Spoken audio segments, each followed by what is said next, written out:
So let me run 3 quick scenarios by you. This first scenario describes how stakeholders can ensure that education is working, not only for its own account, but as a provider of talented resources to the community.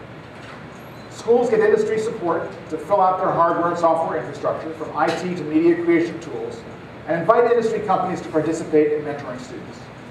As a member of the California State University Entertainment Industry Advisory Council, quite a mouthful, I know that there are more industry players than just DreamWorks out there that are interested in this kind of involvement with schools and with students. Businesses can benefit from interning and hiring these kids, even if they are not directly involved as digital media businesses. Believe me, even at DreamWorks, the media-savvy interns that we hired into office jobs use their media creation skills to improve the way we work. And I would submit to you that on all levels, you want and need media-savvy kids working in your offices. Digital literacy is the new MBA, it is the new JD.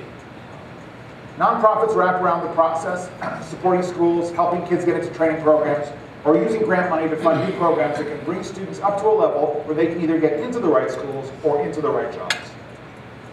Government also has a role here, as I mentioned earlier, hooking up the right local, state, and federal programs in the digital media field, but also recognizing that kids who choose this path are acquiring skills that will allow them to succeed in a variety of industries, all of whom need creativity, innovation, and the ability to communicate in order to survive and thrive.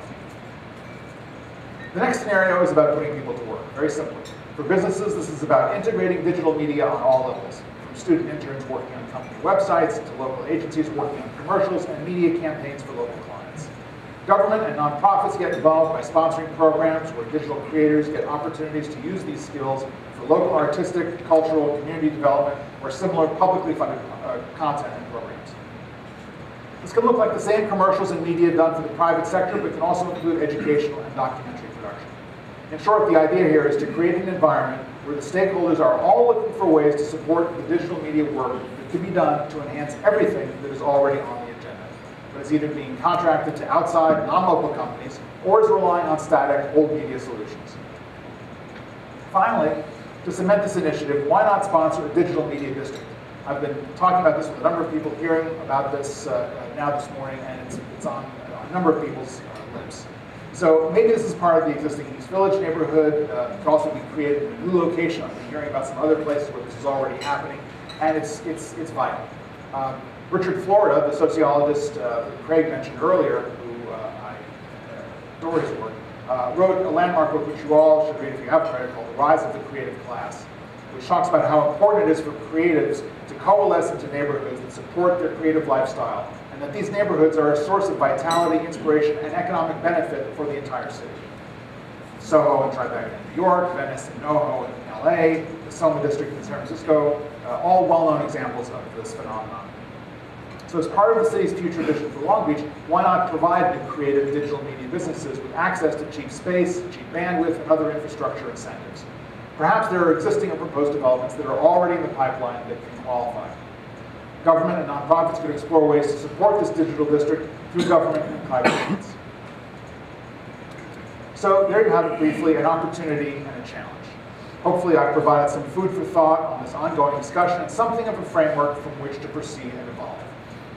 Back in the 1950s, a film critic theorized that filmmaking would not truly come into its own as an art form or as a medium of expression until making a movie was as easy and accessible as sitting down with a pencil and paper or a typewriter and writing a novel. Well, digital media has blown the lid off that idea in a way that no one in the 1950s, 60s, or even 70s could have possibly imagined. I can't emphasize enough how important it is that we all recognize the seminal shift that has taken place in the world since the advent of digital media, and that we seize the opportunity to integrate this shift into our communities. Fluency in the visual and cinematic language is now joining fluency in the verbal and literary language as essential to communication, commerce, creativity, and change, as Henry was talking about this morning. This is the promise and the future of digital media.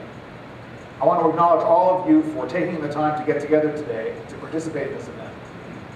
Listening to your ideas and observations in the breakout sessions this morning was very stimulating and gratifying. This is an important opportunity for the city, and you are all at the vanguard of what can be an important and successful set of next steps. I heard someone talking about connecting the dots earlier in one of the breakout sessions. Yes, this is exactly what's going on here, and I encourage you to continue this process. You can create the digital future. Henry reminded me this morning of that famous counterculture exhortation attributed to that bad boy avatar of the 1960s, Timothy Leary. So I will leave you with this, with my roots in an earlier time, but my head in the future. I will repeat and distort perhaps a little bit Henry's charge, which is hang out, mess around, and geek out. Thank you.